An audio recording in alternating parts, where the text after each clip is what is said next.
এতদিনের একটা সম্পর্ক, এত পরিচিত একটা রুটিন, সবকিছু ফেলে নতুন একটা রুটিন অভ্যস্ত হওয়া না খুব খুব সোজা না। It's tough. আর আমাদের এই সম্পর্ক নিয়ে না কারো মাথা ব্যথা নাই, কেউ ঠিক করে দিবে না।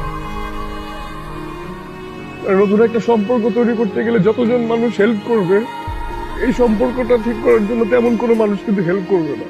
এটা আমাদের নিজেদের ঠিক করতে হবে। সুখটা যেমন দুজনের, দুঃখটাও দুজনের। আমি না একটু কম রাখার চেষ্টা করব, কিন্তু আমি যদি রেগে যাই তারপর আমাকে ছেড়ে যেও না।